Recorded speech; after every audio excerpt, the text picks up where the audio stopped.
कल का जो क्वेश्चन था to find the angle between two vectors, दोबारा करने की जरूरत नहीं है, एकदम सिंपल था।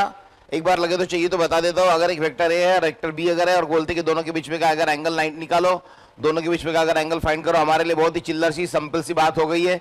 इन दोनों वेक्टर का ए डॉट बी ले लेने का, A dot B is equal mod A mod B cos theta, सही है ना mod A mod B cos theta, इतना हो गया कि फिर cos theta is equal to A dot B and this upon this, cos theta is equal to this upon this, this upon this में क्या आ गया, मॉड ए आ गया, मॉड बी आ गया, मॉड ए आ गया, मॉड बी आ गया, ओके।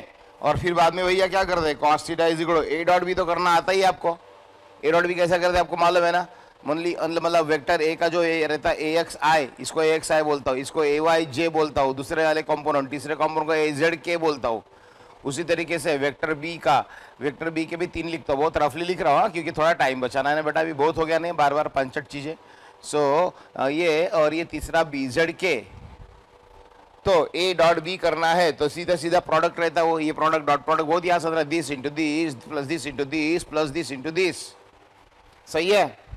और ये मॉड ए तो पता ही है, under root of this square this square this square, mod B भी पता ही है, under root of this square this square this square, समझ में आया ना, ज़्यादा फास्ट तो नहीं पढ़ाया ना, क्योंकि बहुत ही इजीली हमने आपको ये बता दिया है। मतलब किसी भी वेक्टर के बीच में का, दोनों के बीच में का अगर एंगल निकालना है तो cos theta is equal to this upon this करना है, और वो ये भी करना आपको आता है, ये भी करना आपको आता है, बात खत्म यार। चलो ठीक है, अब कुछ आगे पढ़ाता हूँ। सारे टाइप लूंगा, एक एक चीज लूंगा जो एग्जाम में पूछने का चांस है, ऐसा नहीं होगा।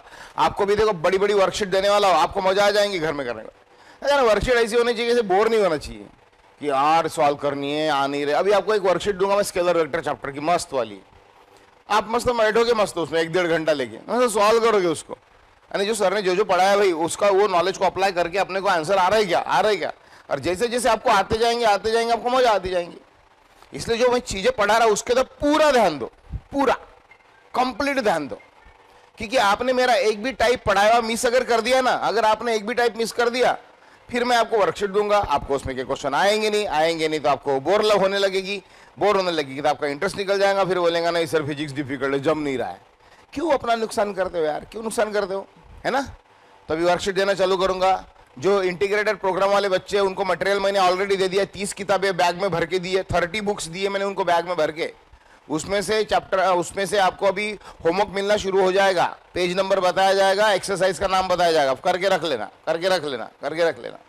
उनको तो मटेरियल मुझे देने की जरूरत नहीं, ऑलरेडी गिवन टू हिम, उनको ऑलरेडी मटेरियल मैं दे चुका हूँ, ठीक है। अभी जिनकी एडमिशन होने की आईपी में वो लोग जल्द से जल्द करें, सो दैट उनको मैं मटेरियल दे पाऊँ, ठीक है, मटेरियल उनको दे पाओ, नहीं तो प्रॉब्लम हो जाएंगी यार। आप मटेरियल ही नहीं उठाओगे तो करोगे कब पढ़ाई, है ना। कुछ लोग अननेसेसरीली वेट कर रहे हैं कि कब करेंगे एडमिशन, कब करेंगे। लोग दुनिया कहाँ पहुंच गई, इंटीग्रेटेड प्रोग्राम की एडमिशन कर ली उन्होंने, आप अपने डमी कॉलेज के एडमिशन बुक कर लिए। कुछ पेरेंट्स यही सोच रहे कि 10वीं का रिजल्ट नहीं लगा। तुम्हारे रिजल्ट देखने की राह थोड़ी देखने वाले कॉलेज वाले, उन्होंने एडमिशन बुक भी कर ली अपनी इंटीग्रेटेड प्रोग्राम की। 50-50 सीट से ज्यादा रहती नहीं, एक तो IT, CS, फिशरीज। जब आपका रिजल्ट लगेगा यहाँ से 1-1.5 महीने के बाद, तब आप बाहर निकलोगे, फिर भटकोगे, फिर लिटरली भटकोगे। फिशरीज की एडमिशन मिलेगी नहीं है, कॉलेज से वो कॉलेज, वो कॉलेज से वो कॉलेज। और फिर कॉलेज वाले भी ना देख के, सिचुएशन देख के 25-25, 30-30 हजार रुपए फीस कर देते फिशरीज की। इसलिए यार निकलो बाहर, फटाफट कंफर्म करके रखो। डमी एडमिशन आप मेरे पास कंफर्म करके रख दो, मैं कॉलेज में एडमिशन कंफर्म करके रख देता हूँ तुम्हारी। कब करोगे आप लोग। कुछ पेरेंट्स को समझ में ही नहीं आ रहा, बोलते रिजल्ट ही नहीं लगा तो कैसे निकलेंगे, रिजल्ट ही नहीं लगा तो कैसे निकलेंगे बाहर। गलत सोच रहे हो। लोगों ने एडमिशन ले लिया, कुछ लोगों ने तो नागपुर में ले लिया, हैदराबाद में ले लिया, कोटा में एडमिशन यहाँ से बुक करके रखे, और पता नहीं बाकी लोग अभी कौन से दुनिया में जी रहे। तो क्या बताया उनको भी घर में आगा, क्या तो बता नहीं सकता हूँ मैं कि बेटा ऐसा करो। देखो आप ध्यान दो बरा। चलो अब एक और दूसरा वाला टाइप पढ़ाता हूँ, दूसरा वाला पैटर्न पढ़ाता हूँ। To find projection of vector A on vector B. मतलब मैंने क्वेश्चन के फॉर्म में लिखा, ऐसा vector A on vector B, मतलब हमेशा जरूरी नहीं है ये vector A on vector B रहेगा, ओके। कुछ भी रहेगा, to find a projection of, दो वेक्टर दिए रहेंगे, to find a projection of vector C on vector D रहेगा, vector P on vector Q रहेगा, to find projection of one vector on another, simply एक vector का projection दूसरे vector के ऊपर फाइंड करना। और बोलेंगे सर, नहीं तो बोलेंगे सर आपने तो पढ़ाया नहीं, और to find component of vector A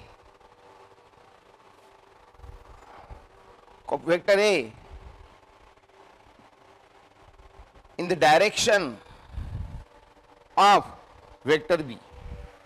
ये दोनों में से कोई भी एक लैंग्वेज आपको रह सकती है, दोनों में से कोई भी एक लैंग्वेज क्वेश्चन की रह सकती है। देखो मैंने कैसे लिखा है, बराबर ध्यान देना, ये दोनों में से कोई भी एक लैंग्वेज आपको रह सकती है, याद रखना है। तो बोलेंगे सर ये पढ़ाया नहीं।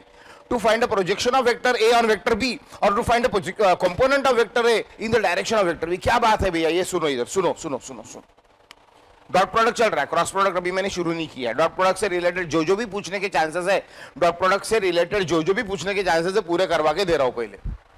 ओके, सब देख कैसा रहता है। जैसे मान ले एक वेक्टर ए है और ये वेक्टर बी है, ये वेक्टर बी है, तो पहले वाली लैंग्वेज का इस्तेमाल करते, पहली वाली, find projection of vector A on vector B. ये वेक्टर वर्ड लिखने की जरूरत नहीं थी, इसको वेक्टर दिखाया मैंने, वेक्टर वर्ड लिखने की जरूरत है। Find projection of vector A on vector B. Okay, इस तरीके से। तो यहां पे देख, vector to find projection of vector A on vector B बोल रहे, vector A on vector B, मतलब यहां पे मैं वेक्टर ए लेता हूं और यहां पे वेक्टर बी लेता हूं। तो बोल रहे ये वाला वेक्टर जो है, थोड़ा सा और क्लियर कर लेता हूं इसको, ये जो वेक्टर ए है, ये जो वेक्टर ए है, इस वेक्टर ए का बी के ऊपर प्रोजेक्शन फाइंड करो बोलते। प्रोजेक्शन फाइंड करना है, मतलब ये वेक्टर का इसके ऊपर, ए का बी के ऊपर। तो मतलब प्रोजेक्शन मतलब यहां से एक परपेंडिकुलर डालना है बेटा, और कुछ नहीं करना है, परपेंडिकुलर डालना और कुछ नहीं करना। और ये जो परपेंडिकुलर आने के बाद ये जो जितनी लेंथ आपको दिख रही है, ये वाली यहां से लेके यहां तक, ये जो लेंथ आपको दिख रही है ये वाली इतनी, इसको बोलते projection of A on B, मतलब परपेंडिकुलर डालने के बाद। जैसे मान लो ना कि अगर मान लो यहां पर एक राउंड है और आपने स्टिक ऐसी लंबी सी स्टिक अगर आपने ऐसी यहां पे होल्ड किया, ऐसी ऊपर से लाइट लगाया, ये फ्लोर है, तो लाइट ऐसा वर्टिकली डाउन अगर, इस स्टिक की शैडो देखो कितनी लेंथ की रहेंगी, स्टिक की शैडो, तो देखो स्टिक की शैडो इतनी सी रहेंगी, इतनी सी, सही है ना, बराबर है कि नहीं। स्टिक की शैडो, अगर मैंने स्टिक अगर ऐसी होल्ड की होती तो ऐसी, अगर मैंने स्टिक अगर ऐसी होल्ड की होती तो ऐसी, तो स्टिक की शैडो देखो ऊपर से ये लाइट लगने के बाद स्टिक की शैडो इतनी सब लेंथ की रहती थी। अगर मैंने ये स्टिक जो है, ये जो स्टिक मैं जो बोल रहा हूं, ये स्टिक मान लो इसकी शैडो इतनी बढ़िया है, ये स्टिक मान लो मैंने ऐसी रखी होती तो ऐसी, तो ये स्टिक की शैडो इतनी लंबी हो गई रहती। तो ये जो स्टिक की जो शैडो आ रही, ये स्टिक की शैडो ये इस लाइन पे जो आ रही, एक्स एक्सिस बोलो इसको, लगे एक्स एक्सिस, तो ये इतने लेंथ को अपन बोलते projection of the stick on x axis, projection of the stick on x axis.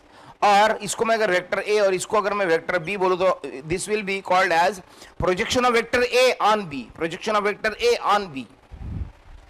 तो एक वेक्टर का दूसरे वेक्टर के ऊपर प्रोजेक्शन डालना, या फिर बोल सकते एक वेक्टर का दूसरे वेक्टर के लाइन में, डायरेक्शन में कंपोनेंट फाइंड करना, to find the component of A in the direction of B. यानी ये ए मतलब मान लो देखो ए एक्स एक्सिस है, ये वाई एक्सिस है, और मान लो एक कोई वेक्टर है, तो आपको ही मालूम है कि इसको अगर एंगल थीटा दिया हुआ होगा, अगर मान लो वेक्टर ए है, तो ये इतना जो होता है, इतना इतना इतना इतना इतना इतना, ये होता है तुम्हारा कौन, ए कॉस थीटा। मतलब ये क्या हो गया, component of A, this is what the component of A, this is what the component of A along X axis. और इधर अगर मैं डालू इसका परपेंडिकुलर, तो इतना इतना जो रहेगा वो ए साइन थीटा रहेगा। ये A cos theta A sine theta इतना तो पक्का है, ये cos theta A sine theta, तो ये ए साइन थीटा क्या होगा, this is the component of A along Y axis. फिर से बताओ, सुनो, अगर ये एक्स एक्सिस है, अगर ये वाई एक्सिस है, और मान लो कोई लाइक ऐसा कंसीडर करो कि ये वेक्टर बी है, तो इसका कंपोनेंट फाइंड करो बोलते इन the direction of x axis, तो यहां से परपेंडिकुलर डालना है। तो ये हो गया तुम्हारा कंपोनेंट ऑफ बी, इसको बी बोला, तो इसको बोलना पड़ेगा बी कॉस थीटा, क्योंकि ये एंगल थीटा है। बी कॉस थीटा कैसा आता है, क्या आता है, सब पढ़ा चुका हो। B cos theta along X axis, और इधर से परपेंडिकुलर डालोगे तो ये क्या रहेगा, बी साइन थीटा, क्या रहेगा ये, B sine theta along Y axis. तो ये हो गया आपका एक्स कंपोनेंट, और ये हो गया आपका y कंपोनेंट, ये हो गया x कंपोनेंट, ये हो गया आपका y कंपोनेंट। तो थोड़ी सी लैंग्वेज समझ में आएगी कंपोनेंट किसको बोलते हैं। तो चलो अब आगे देखो, अपना एक्चुअल क्वेश्चन देखो, एग्जाम क्वेश्चन क्या रहने वाला है। बाकी मिटा देता हूँ सारी चीजें, इसकी कोई जरूरत नहीं बेटा, ये नहीं भी लिखा तो चलेगा आपने। अब अपने क्वेश्चन पे वापस आ जाते हैं। Find a component of A in the direction of B, और find a component of A along B, ऐसा भी बोलते हैं। फाइंड और मैं लिखता हूं फिर से, find component of A along B. मतलब तीन प्रकार से पूछा जा सकता है question. Find projection of vector A on B, find component of vector A in the direction of B, in the direction of B, और तीसरा कौन सा तरीका है, find component of A along B. इस तरीके से पूछेंगे। मतलब ए का बी के अलोंग कंपोनेंट निकालना है। मतलब क्या निकालना है एग्जैक्टली आपको बताओ क्या निकालना है। मतलब ये अगर ए है और ये अगर बी है, तो ए को बी के ऊपर रिजॉल्व करना है। क्या बोलते हैं इसको, ए को बी के ऊपर रिजॉल्व करना है। तो ये ए को इधर रिजॉल्व करेंगे तो ये जो लाइन बन रही ग्रीन वाली, शैडो जो बन रही इसकी, इस वेक्टर की, अगर ऊपर से लाइट मार दिया तो जो शैडो बन रही, वो शैडो का वैल्यू कितना रहेगा, आंसर कितना रहेगा, तो ए कॉस थीटा रहेगा। मतलब अगर हमें कोई बोलता है कि ए का प्रोजेक्शन बी के ऊपर निकालो, तो वो दोनों के बीच में अगर एंगल आपको गिवन होगा, ए का प्रोजेक्शन निकालो तो ए कॉस थीटा निकालना है। क्या निकालना है आपको, ए कॉस थीटा का आंसर निकाल के रख देना। ये ए कॉस थीटा का आंसर निकाल के रख देना, ये ए कॉस थीटा का आंसर निकाल के रख देना। अब यार ए कॉस थीटा का आंसर जब निकालना है तो बहुत ही आसान है। ए कॉस थीटा का आंसर निकाला कैसे आसान है, देख सीधा सीधा क्या कर लेना, ये सोल्यूशन देख क्या है, सीधा सीधा क्या कर लेना, वेक्टर ए और वेक्टर बी का डॉट प्रोडक्ट ले लेना, हो गया हो गया। समीक्षा ध्यान में आया बेटा, वेक्टर ए और वेक्टर बी का डॉट प्रोडक्ट ले लेना, खत्म बात भैया, खत्म भैया बात। क्या होगा बताओ, वेक्टर और वेक्टर बी का dot, mod A mod B, क्या आएगा बेटा, mod A mod B cos theta, mod A mod B cos theta. अब मुझे इसमें से क्या चाहिए, ए का प्रोजेक्शन बी के ऊपर डालना है, ए का कंपोनेंट बी के ऊपर फाइंड करना है, ए का कंपोनेंट बी के डायरेक्शन में फाइंड करना है, ए का component along the B find करना है। मतलब मुझे क्या फाइंड करना है, ए कॉस थीटा फाइंड करना है। तो देखो ना, ए डॉट बी में जब लिखता हूं फार्मूला तो क्या मिलता है, ए बी कॉस थीटा। तो इसमें से मुझे क्या फाइंड करना है, इतना पोर्शन फाइंड करना है। क्या फाइंड करना है बेटा, देखो देखो देखो देखो, इसमें से मुझे ए कॉस थीटा, ये ए कॉस थीटा, ये ए कॉस थीटा फाइंड करना है। हो गया मेरा काम। तो ए कॉस थीटा, इसको मॉड ए नहीं लिखा तो भी चलता, सिंपल ए लिखा तो भी इसका मतलब होता है कि ये मैग्नीट्यूड ऑफ ए। जब उसके ऊपर एरो लगता है तभी उसको वेक्टर क्वांटिटी बोलते हैं। अदरवाइज मॉड ए को ये मॉड ए ऐसा नहीं भी लिखा तो भी चलेगा, एवरी टाइम जरूरी नहीं बार बार, ओनली ए लिखा तो भी चलेगा, ए लिखा तो भी चलेगा। A cos theta is equal to क्या होगा, बोलो बोलो बोलो जल्दी, A cos theta is equal to क्या होगा, ए डॉट बी अपॉन, ये बी अपॉन में आएगा, ये बी अपॉन में आएगा, यानी मॉड ऑफ बी अपॉन में आएगा। ओनली बी लिखा तो भी चलेगा, मॉड ऑफ बी अपॉन में आएगा। बस हो गया। तो ये हो गया तुम्हारा काय का आंसर हो गया, ये ए कॉस थीटा काय का आंसर हो गया। ये बोलो तुम्हारा काय का आंसर हो गया, component of A along B का आंसर हो गया। काय का आंसर हो गया, ए कॉस थीटा काय का आंसर हो गया, component of A along B, component of A along B, A का कंपोनेंट बी के अलोंग निकाल दिया गया, हो गया। तो component of A along B का फार्मूला क्या है, ए कॉस थीटा। और ए कॉस थीटा कैसा फाइंड करेंगे, vector A dot vector B upon B, vector A dot vector B upon B, vector A dot vector B upon mod of B, upon mod of B. इस तरीके से A cos theta का answer निकल गया तुम्हारा। तो चलो करते हैं अभी सॉल्व। इस तरीके से रहता है तो फिर ये यहाँ पे लिखता हूं वेक्टर ए। अब सुनो और एक मजा देखो, यहाँ पे मजा देखो, ये वेक्टर ए, सुनो ये वेक्टर ए और ये क्या है, vector B upon mod of B. अब इसको अलग लिखता हूं मैं, इसको अलग लिखता हूं, वेक्टर बी थोड़ा जानबूझ के अलग लिखता हूं, अपॉन मॉड ऑफ बी। तो देयरफॉर यहां पे मैं कुछ लिखने जा रहा हूं, अगर समझ में आया तो बता देना, समझ में आया तो बता। Therefore component of A along B is equal to vector A, ये वेक्टर ए इंटू ये क्या है, किसकी बत्ती जल गई बताओ, किसका लाइट ट्यूबलाइट जल गया बताओ, वेक्टर ए इंटू ये क्या है, वो ब्रैकेट में जो मैंने लिखा वो क्या है, किसकी बत्ती जल गई बताओ, किसका लाइट जल गया, किसके दिमाग में क्लिक हो गया, बोलो वो ये क्या है, ये क्या है। अरे यार बोलो जल्दी बोलो, टाइप करो, यूनिट वेक्टर, वेरी गुड। किसका? Vector B upon mod of B, यानी क्या है? Unit vector. किसका? किसका? किसका? फ्रैक्शन नहीं, स्थानीय पढ़ाया ना मैंने, फ्रैक्शन तो रहता ही है वैसा, लेकिन किसका यूनिट वेक्टर है? तो vector B upon mod of B, यानी किसका यूनिट वेक्टर है? बी का। बी का यूनिट वेक्टर है, बी का यूनिट वेक्टर है। अश्मित क्या बोल रहा है बेटा? Vector B upon mod of B क्या है? क्या है? Vector B upon mod of B क्या? यूनिट वेक्टर है, यूनिट वेक्टर है, यूनिट वेक्टर है। किसका यूनिट वेक्टर है? स्मॉल बी नॉट कैप है। ये बताया था क्या कुछ ऐसा? बताया था कि नहीं बताया? कोई वेक्टर ए अगर हो तो उसका unit vector A not cap में लिखा जाता है, कोई वेक्टर अगर बी हो तो उसका unit vector B naught cap में लिखा जाता है। और वो निकालते कैसा है? तो वेक्टर ए को उसी के मैग्नीट्यूड से डिवाइड कर देते हैं, वेक्टर बी को उसी के मैग्नीट्यूड से डिवाइड कर देते हैं। ये मैंने बताया था। यूनिट वेक्टर निकालने का तरीका पढ़ चुके हो, यूनिट वेक्टर निकालने का तरीका पढ़ चुके हो, नोट्स में अच्छे से नोट्स निकाली होंगी तो देखो। यूनिट वेक्टर निकालने के 2-3 प्रॉब्लम मैंने पहले ही लिए हुए हैं। ओके, तो आपको भी ध्यान में रखना है कि component of A along B अगर निकालना होगा, कंपोनेंट ऑफ ए बट किसके अलोंग? किसके अलोंग निकालना होगा? बी के अलोंग निकालना होगा। तो क्या करा? किसका कंपोनेंट निकालना है? ए का। ए का किसके अलोंग? बी के अलोंग। किसका कंपोनेंट? ए का। किसके अलोंग? बी के अलोंग। तो जिसका कंपोनेंट निकालना है उस वेक्टर को, जिसके अलोंग निकालना है उस वेक्टर के यूनिट वेक्टर से मल्टीप्लाई कर देना।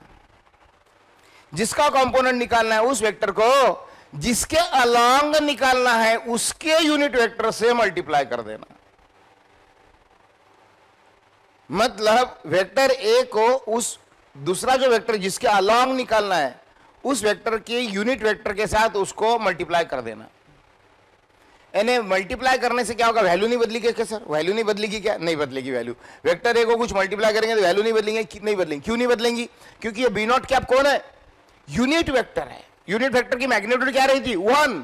यूनिट वेक्टर की वैल्यू क्या रही थी? 1। तो किसी वेक्टर को किसी दूसरे वेक्टर से मल्टीप्लाई किया, 1 से मल्टीप्लाई किया, 1 से, तो वैल्यू बदल दिए क्या?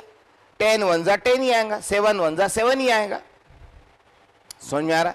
फिर मल्टीप्लाई करके फायदा ही क्या है सर? जब मल्टीप्लाई करके फायदा नहीं हो रहा है तो 1 से मल्टीप्लाई कर रहे तो भैया फायदा है ना। क्या फायदा है? इसका मैग्नीट्यूड भले ही 1 रहता, लेकिन उसकी क्या रही थी? खुद की अपनी एक डायरेक्शन रहती, उसकी अपनी खुद की क्या रहती? डायरेक्शन रहती। तो वो डायरेक्शन इसको चिपक जाती है, वो डायरेक्शन इसको चिपक जाती। यानी वेक्टर ए को यूनिट वेक्टर ऑफ बी के साथ चिपका दिया, यानी वेक्टर ए को किसकी डायरेक्शन को चिपका दिया? वेक्टर बी की डायरेक्शन को चिपका दिया, यूनिट वेक्टर के साथ उसको अटैच कर दिया।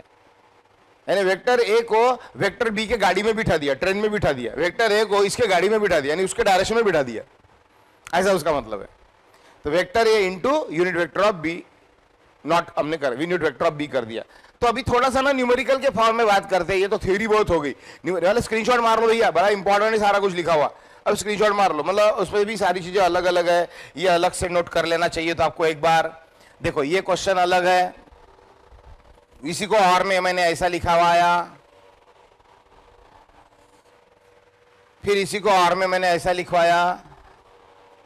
ठीक है, अच्छे से नोट करना। फिर ये तुम्हारा जो था क्वेश्चन कैसा बनाते हैं उसकी ये डायग्राम, ये तुम्हारा सॉल्यूशन पूरा यहां से लेके यहां तक अच्छे से उसको अलग अलग करके प्रॉपरली नोट्स पे लिखना। मैंने सब अलग अलग आड़ा टेढ़ा बोर्ड पे लिख दिया पढ़ाते पढ़ाते, आप लोग उसको अच्छे से नोट करना। देखो मैंने सभी अलग अलग ब्रैकेट कर दिए, पूरा प्रॉपरली फेयर करना एक के नीचे एक। ओके चलो, अब ना न्यूमेरिकल के फॉर्म में बात करेंगे तो मजा आएंगे। आपको स्क्रीनशॉट ले लिया बेटा?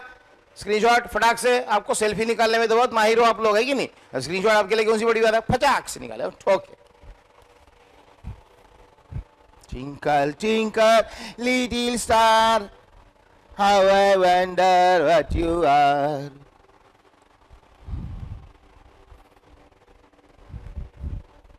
चलो भैया आगे बढ़े, आगे बढ़े। हाँ, अब कुछ भी एक वेक्टर ले लेता हूं। देखो एक वेक्टर ले लेता हूं मैं, एंगल वाला तो क्वेश्चन बहुत बार लिया, 2 2 2 3 - 1 1। if 2 2 2 3 ऐसा वेक्टर ले लिया मैंने, ऐसा। ओके हाँ, अब बोलते हैं find component of A along B, ऐसे फॉर्म में लिखता हूं मैं। चलो डन डन डन डन, चलो भैया फटाफट कर दे इसको भी। ए का कंपोनेंट बी के अलॉन्ग फाइंड करना है, तो फटाक से लिखो solution solution solution A dot B is equal to mod B cos theta. Diagram भी बनाता हूं साइड में, डायग्राम भी बनाता हूं। देखो ये वेक्टर ए है, ये वेक्टर बी है, दोनों के बीच में कुछ ना कुछ एंगल होगा ऐसा मान लो, इसकी परपेंडिकुलर डालो, परपेंडिकुलर डाल दिया तो यहां पर एक वेक्टर तैयार हो जाएगा ऐसा।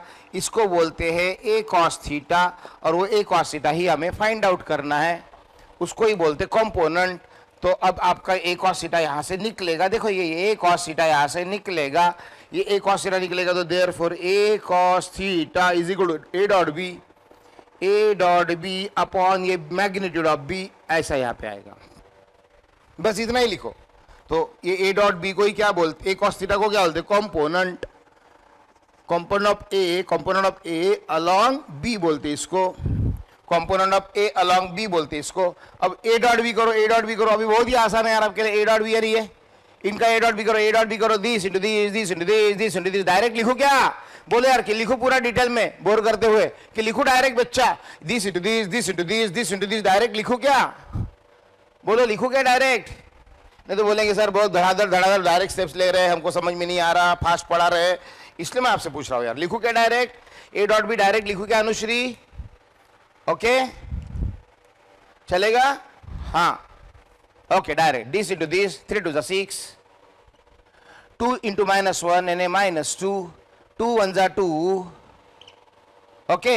अब ये b बताओ, b का मैग्नीट्यूड नहीं, इसका मैग्नीट्यूड है अंडर रूट में आता, याद है मैग्नीट्यूड कैसे निकालते किसी वेक्टर का, magnitude this square plus this square, याद है कि नहीं, दिस स्क्वायर प्लस दिस। अरे कुछ दिन के बाद तो आप एकदम एक्सपर्ट बन जाओगे, पूछोगे भी नहीं मेरे लिए, रुको भी कि नहीं, बोलेंगे सर क्या पांचट कर रहे, क्या बोर कर रहे, फटाफट आगे भागोगे, this square plus this square, 3 square plus 1 square.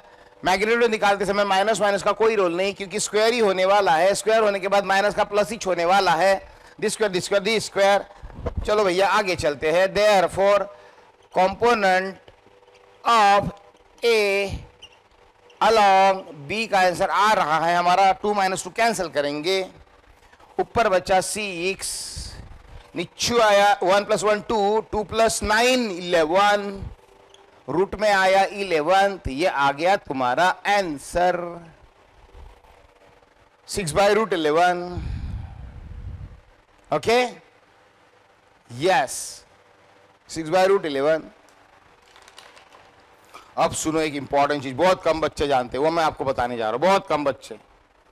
अगर आपको बोला find the component of A along B, तो फाइंड तो किया, समथिंग आया, मैग्नीट्यूड में आया, कभी इसका आंसर 10 आएगा, 15 आएगा, 50 आएगा, 20 आएगा, 100 आएगा, यानी काय के फॉर्म में आंसर आया, मैग्नीट्यूड के फॉर्म में आया। लेकिन अगर आपको बोलते हैं कि भैया find component of A along B, अगर फाइंड करने के लिए बोलते हैं find component of A along B in vector form, अरे साला ये क्या, इन वेक्टर फॉर्म, ये कौन सा फॉर्म है, मैग्नीट्यूड का फॉर्म है, यानी स्केलर फॉर्म है, इन वेक्टर फॉर्म, यानी वेक्टर फॉर्म यानी कि आई जे के फॉर्म में, वेक्टर फॉर्म में कौन सा फॉर्म, आई जे के फॉर्म में अगर बोलते हैं, यार find component of A along the B बोल दिया, ए कॉस थीटा निकाल भी लिया, लेकिन अगर मैग्नीट्यूड के फॉर्म में तो मैंने निकाला, बट इनकेस कभी कभी ना मैंने ऐसे क्वेश्चन देखे हैं जिसमें बोलते find the component of A along B in vector form.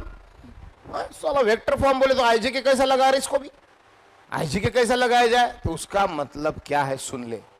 अगर ये ए का कंपोनेंट बी के अलोंग मैंने डाल दिया, ये ऐसा प्रोजेक्शन डाल दिया ए कॉस थीटा, ये ए डॉट बी यानी ए बी कॉस थीटा में से ए कॉस थीटा निकाल भी लिया मैंने, ये ए कॉस थीटा मैंने निकाल भी लिया, दिस अपॉन दिस करके ये मैग्नीट्यूड में आ भी गया। अब उसको वेक्टर फॉर्म में निकालो बोलते, मतलब है कि उसकी डायरेक्शन किधर रहेंगी।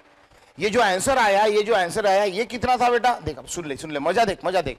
अच्छा मैं अगर बोलूं कि इसका मैग्नीट्यूड लिख तो इसके आगे, इसका मैग्नीट्यूड अगर इसके आगे लिख बोला इसका मैग्नीट्यूड, तो बताइए इसका मैग्नीट्यूड क्या मैं सही लिख रहा हूं, सुन ले, दिस स्क्वायर मतलब मॉड ऑफ ए का आंसर क्या आएगा 2 square plus 2 square plus 2 square, यानी मॉड ए की वैल्यू कितनी आ रही 4 प्लस 4 प्लस 4 यानी √12 आ रही। मॉड ए की वैल्यू √12 आ रही, मतलब ये वेक्टर की लंबाई कितनी है √12 है, ये वेक्टर की लंबाई कितनी है √12 है, लेकिन उसका प्रोजेक्शन बी के ऊपर डाल बोला तो उसकी शैडो आ गई, ऊपर से लाइट लगाया छोटी सी शैडो आ गई, ये शैडो छोटी सी एक और सीधा आ गई, ये उसका प्रोजेक्शन हो गया। अच्छा ए cos थीटा का answer a dot B is A B cos theta के हिसाब से मैंने a cos थीटा निकाला, तो a dot B upon mod of B करके मैंने जो निकाला तो 6/√11 आया।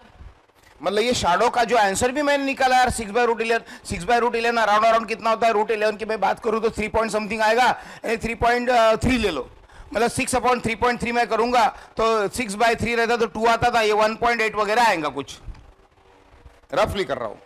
तो ये वेक्टर ए का मैंने प्रोजेक्शन जो डाला बी वाले वेक्टर के ऊपर वो a cos थीटा आया, और वो a cos थीटा की वैल्यू मेरी जो है शैडो की जो वैल्यू है छोटी, इससे तो लंबाई छोटी होगी ना शैडो की, इससे तो लंबाई छोटी होगी ना शैडो की, तो ये प्रोजेक्शन का आंसर मेरा 1.8 आया।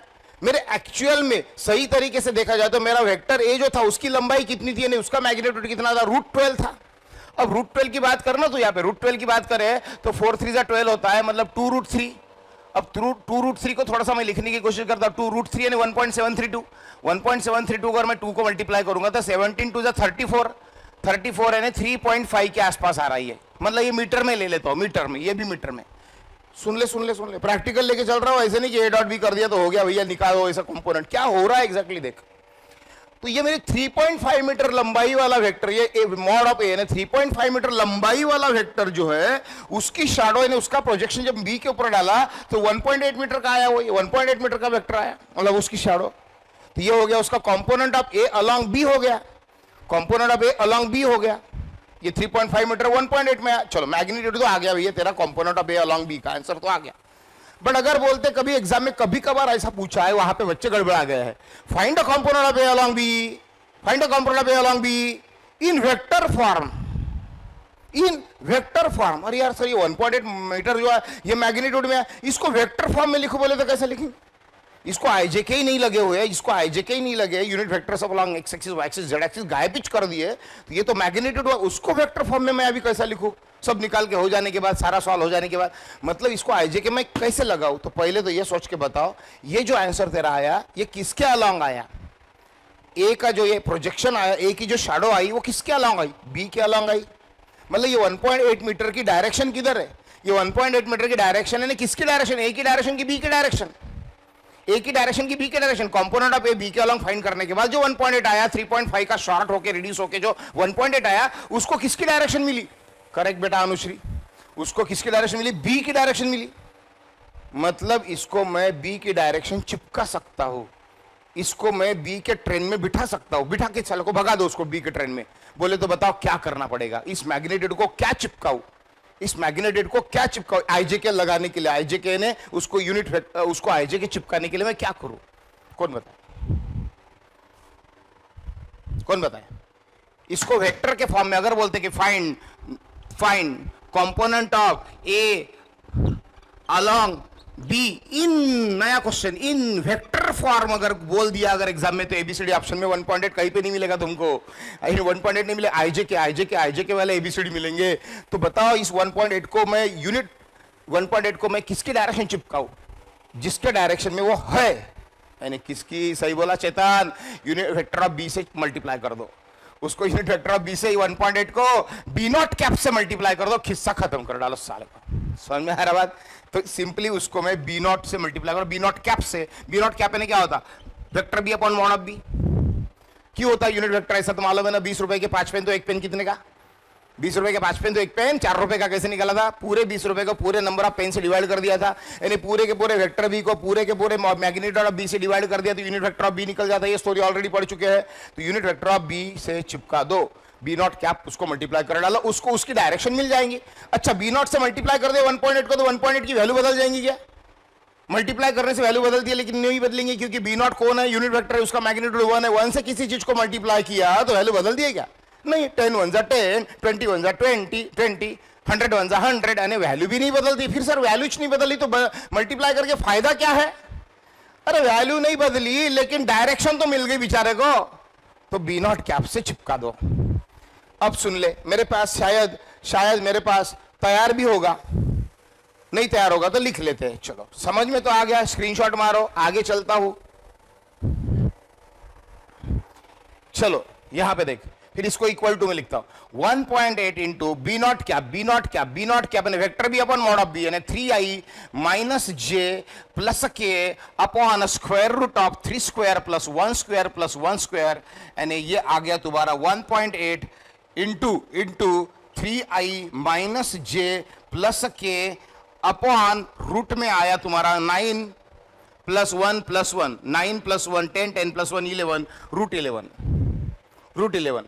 तो यहां पे आपका ये 1.8 के साथ ऐसा ऐसा मल्टीप्लाई करके आएगा 1.8 इंटू 3 यानी 5.4 अपॉन रूट 11 आई, 18 3 जा 54 माइनस 1.8 अपॉन रूट 11 जे, देखो ये 1.8 यहां पर मल्टीप्लाई करो, यहां पे मल्टीप्लाई करो, एंड प्लस 1.8 अपॉन रूट 11 के,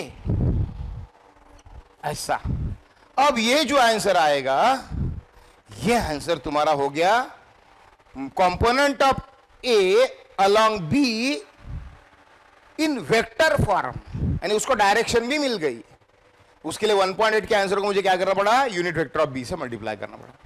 कितना सिंपल है, बताओ, आप ही बताओ। समझना पड़ता है बराबर तो हो जाता है। अब मैं ऐसी एक सैंपल प्रॉब्लम लेके ना टाइम पास करना बंद करता हूं। क्या करें, इतना इजी पढ़ाते बैठू तो अच्छी चीजें पढ़ने को टाइम नहीं बचेगा। एक सैंपल प्रॉब्लम लेके इसको खत्म करता हूं, क्योंकि सब ऐसा ही रहेगा, कुछ इसमें पढ़ाने लायक नहीं है। ठीक है, स्क्रीनशॉट मारो पहले इतना। मैं देखता हूं आपको बराबर सारी आंसर है मतलब निकालने आते हैं क्या। ओके, और किसी को थोड़ा बहुत कुछ रह गया होगा डाउट तो वो भी क्लियर हो जाएगा। अभी देखो, सुन ले। मान ले वेक्टर सी दिया हुआ है तेरा 3i माइनस जे प्लस के, और तेरा वेक्टर डी दिया हुआ है 2i माइनस जे माइनस के, और बोल रहे find component of C along D, also find component of C along D in vector form. बस अभी मैं बैठने वाला हूं पॉज करके एक जगह पे, आप इसके दोनों आंसर निकाल के किसका किसका सही आंसर आता क्या आता, लेकिन दो आंसर है इसमें, दो क्वेश्चन पूछे, दोनों के आंसर मुझे बताए। बस इसके बाद क्योंकि ये टाइप खत्म हो रहा है इसलिए मैं आपको ही करने को लगा रहा हूं, आप मुझे करके बताओ इसका आंसर क्या रहेगा। निकालो फटाफट।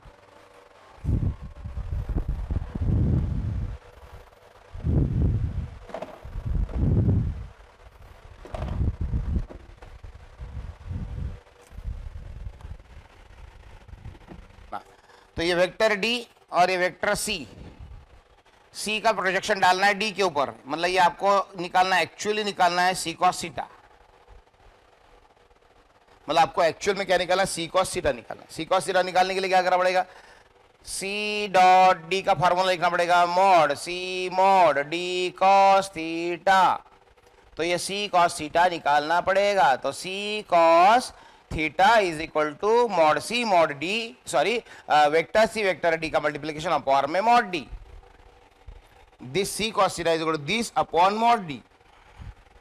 चलो भैया, C cos theta is equal to C dot D तो बहुत ही समझ, this into this, this into this, this into this, 3 2 6, 1 into 1 1 ही आएगा, माइनस माइनस का प्लस आएगा, 1 इंटू 1 1 ही आएगा, प्लस माइनस का माइनस आएगा, और अपॉन में अंडर रूट में डी का मॉड है ना, दिस स्क्वायर आएगा, 4 2 square 1 square 1 square 2 square 1 square 1 square. तो सी कॉस थीटा तुम्हारा आया, ये तो कट गया, 6 अपॉन रूट 6,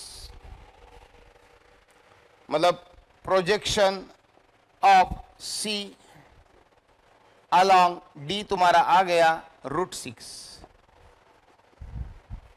6 अपॉन रूट 6 यानी रूट 6। बराबर करो बेटा, नहीं नहीं नहीं दीप्ति कुछ गलत हो रहा है बेटा। 6 अपॉन रूट 6 यानी रूट 6 आएगा, 6 अपॉन रूट 6 यानी रूट 6 आएगा।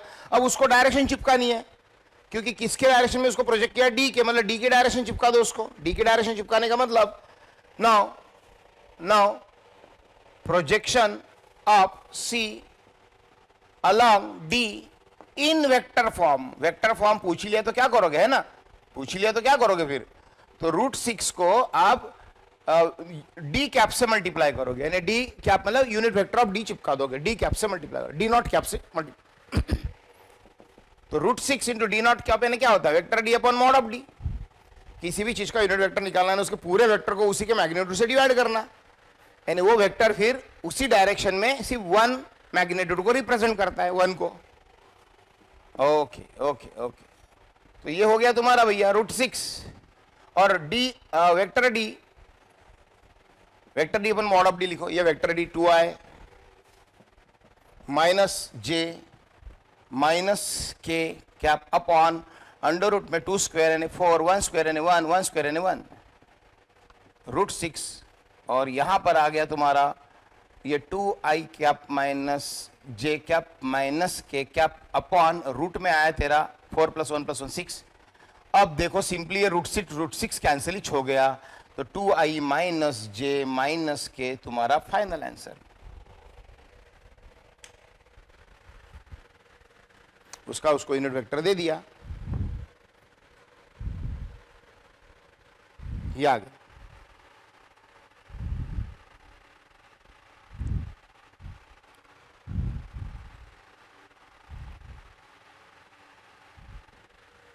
ओके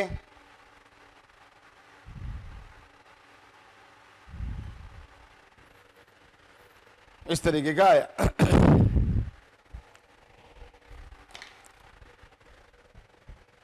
चलो चलो मिटा रहा हूं,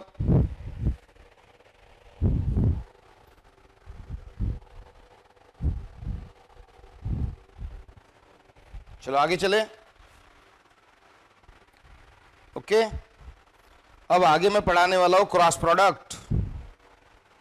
देखा था कोई क्वेश्चन है क्या, कोई अच्छा सा देखते हैं, नहीं तो आगे चलते हैं।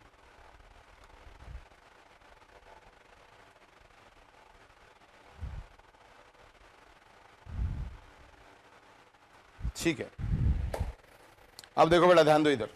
अब नेक्स्ट क्वेश्चन है क्रॉस प्रोडक्ट। क्या पढ़ना है नेक्स्ट, क्रॉस प्रोडक्ट। तो क्रॉस प्रोडक्ट एक नया पार्ट है, तो मेरा एक वीडियो भी नया से बनेगा एक अलग लेक्चर से। तो आज वो क्रॉस प्रोडक्ट थोड़े से के लिए इसमें अपन नहीं मिक्स करेंगे, क्रॉस प्रोडक्ट अपन एक नए वाले लेक्चर में पढ़ेंगे कल से। अभी यहाँ तक का मैं आपको कुछ होमवर्क भी दूंगा आज, अच्छा खासा होमवर्क दूंगा जिसमें स्केलर डॉट प्रोडक्ट आप कर सकोगे।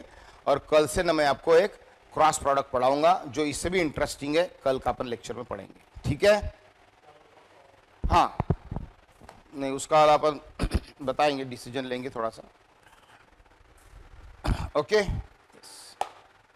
चाहते, लेकिन फिलहाल जो बच्चे नए नए आ रहे हैं, एक 2 बच्चा ज्वाइन हो रहा रोज का, तो उनके वीडियोस पेंडिंग रह रहे हैं और हम इसलिए जानबूझकर बहुत फास्ट आगे नहीं भगना चाहते हैं। तो इसलिए थोड़ा सा ये 10-15 दिन टाइम पास, थोड़ा टाइम पास करना पड़ता है। ट्रूली स्पीकिंग, आपसे झूठ नहीं बोलूंगा, क्योंकि रोज के एक दो बच्चे ज्वाइन होते हैं और बोलते सर इतने दिन हो गए, 8 दिन हो गए, हमारा कब होगा इतने सारे वीडियोस देख के। तो उनको बेचारों को सैटरडे संडे थोड़ा स्पेस मिल जाए पुराने वीडियो कंप्लीट करने का। आप में से भी कई लोग हैं जो नए नए ज्वाइन हुए, उनके पुराने वीडियोस कंप्लीट नहीं हुए, तो समझने में दिक्कत आएंगी। इसलिए थोड़ा सैटरडे संडे रिलैक्स रखे, क्या ऐसा सोचा जा रहा है कि 2 दिन जानबूझ के क्लास न ले, सो दैट आपको वीडियो देखने को समय मिल जाए जो नए बच्चे ज्वाइन हो रहे। या फिर सैटरडे को इन्हें कल क्लास ले लेने का सुबह सुबह, और सैटरडे को तो, और सैटरडे और संडे तो फिर मिलता ही है आपको, इसलिए संडे को तो पक्का ऑफ है, लेकिन सैटरडे को ऑफ रखना कि नहीं रखना वो डिसीजन अभी हुआ नहीं है। हाँ डाउट क्लासेस भी बाकी है, तो कुछ आपके डाउट भी आए रहेंगे, तो वो भी एक काम कर सकते हैं कि जिनके डाउट्स आए उनके लिए सिर्फ डाउट क्लास ही अरेंज कर ले और बाकी लोगों को थोड़ा वीडियो देखने के लिए स्पेस मिले। तो आज जो भी डिसीजन होगा आपको इवनिंग में 6 बजे के पहले आपके वो जो मोबाइल के नंबर्स जो दिए उसके ऊपर एक वॉइस मैसेज या टेक्स्ट मैसेज आ जाएगा। So please keep in touch with that voice messages on your WhatsApp. Okay.